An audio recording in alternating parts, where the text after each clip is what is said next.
నమస్కారం. ఈటీవీ తీర్థయాత్ర కార్యక్రమానికి స్వాగతం. నమస్తే మంద సంజ్ఞాయ శనేశ్వర నమోస్తుతే. దినాధిపతి అయిన సూర్య భగవానుడు గ్రహాధిపతి. ఈ దినేశ్వరుని కుమారుడు శనీశ్వరుడు. శని అంటే నెమ్మదని, మందమని అర్థం. శనేశ్వరుడు మందంగా పరిభ్రమిస్తాడు. మందుడు అని పిలువబడే ఈ కమలమిత్రుని పుత్రుడు ఏ జీవికి శత్రువు కాడు. గ్రహాలు పరమాత్మ నిర్దేశించిన గగనమండల కార్యాలయాలు. అవి ఏ జీవి కర్మఫలాలను ఆ జీవికి క్రమం తప్పకుండా అందించే సంధానకర్తలు. ఏ ప్రాణి పట్ల పక్షపాతంతో గ్రహాలు ప్రచలించవు. ఆ దినకరుని కుమారుడు అయిన శనేశ్వరుడు శుభకరుడే అవుతాడు తప్ప అపకారకారకుడు కాడు. అలాంటి శనేశ్వరుడు వెలసిన ఎన్కతల గ్రామ ఆలయ విశేషాల్ని ఈనాటి తీర్థయాత్రలో వీక్షిద్దాం.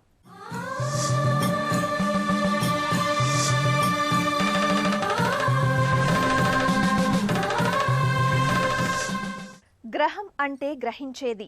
జీవుల ప్రారబ్ధ కర్మల్ని గ్రహించి ఎవరి పాపపుణ్యాలను వారికి సంక్రమింపచేయడమే ఈ గ్రహకూటమి కర్తవ్యం. గ్రహ ముఖ్యుడైన శనిదేవుడు సూర్యదేవరకు ఛాయాదేవికి జన్మించాడు. ఈ నీలవర్ణుడు నల్లని రంగుల్ని మందవారమని పిలువబడే శనివారాన్ని ఇష్టపడతాడు. పుష్యమాస కృష్ణపక్ష అష్టమ ప్రయుక్త స్వాతి నక్షత్రంలో జన్మించిన శని నల్లటి పూలమాలలు, నల్లటి రథం, నల్లటి గొడుగు ధరించి చరిస్తూ ఉంటాడు. యమధర్మరాజుకు సహోదరుడైన ఈ శనీశ్వరుడు ఎన్కతల గ్రామంలో భక్త ప్రభు ప్రేరణతో 1993లో ప్రతిష్ఠితుడైనాడు. నీలాంజన సమాభాసం రవిపుత్రం యమాగ్రజం ఛాయా మార్తాండ సంభూతం తం నమామి శనేశ్వరం. దివాకరుడైన ఈ సూర్యపుత్రుడికి దైవాకరి అనే పేరు ఉంది. కాటుక కొండలా కనిపించే మృదుల హృదయుడైన శనేశ్వరుడు వైభవోపేతంగా విలసిల్లిన ఈ మందిరం రంగారెడ్డి జిల్లా మోమిన్పేట మండలం ఎన్కతల గ్రామంలో 15 సంవత్సరాల క్రితం నిర్మితమైంది.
అరుణాత్మజుడని పిలవబడే శనేశ్వరుడు కరుణాంతరంగుడు. ఈ కుంటికాలి గ్రహదేవుడు కంటిచూపుకు స్వపరభేదం లేదు. ఈ కాలంలో చనుడు భక్తుల పాలిటి అపార కృపా విలోచనుడే. కమలాప్తుని కిరణాలు తీక్షణంగా ఉంటాయి. సూర్యపుత్రుడైన యమధర్మరాజు ధర్మపాలనలో కర్కశంగా ఉంటాడు. యముని అగ్రజుడైన శనిదేవర కూడా కర్మఫలాల్ని జీవులకు అనుసంధానించడంలో కఠినంగా ప్రవర్తిస్తాడు. ఒక్కో రాశిలో 2.5 సంవత్సరాల కాలం స్థిరంగా ఉండడం వల్ల స్థిరగతుడు అని పిలవబడే ఈ ప్రొద్దుదేవర పట్టి షట్చక్రవర్తుల్ని లయకారుడైన శివుడిని కూడా పట్టిచూచిన శక్తివంతుడు. అలాంటి నల్లని మేని గ్రహం కొలువు తీరిన ఆలయాన్ని సందర్శించుకుందాం రండి. విశాలమైన ఆలయ ముఖమంటప ప్రాంగణంలోనే రథాకార స్వర్ణ గోపుర సదృశంగా భాసించే వేదిక మీద శనేశ్వర శిలా విగ్రహం కాకి వాహనంపై అత్యంత నీలవర్ణంతో ప్రకాశిస్తూ ఉంటుంది. హరి ఓం తత్సత్ జయ శనిదేవా హరి ఓం తత్సత్. అగ్నిగోళాల్లా ప్రకాశించే నయనాలతో తనకే రెక్కలు మొలిచినట్లున్న కాకి రెక్కల సొబగుతో నల్లని దేవుడు చల్లగా భక్తులకు దర్శనమిస్తాడు. పౌరుషానికి ప్రతీకలైన మీసాలతో ముక్కుసూటిగా సాగిపోయే మనస్తత్వాన్ని ప్రతిబింబించే కోటేరు నాసికతో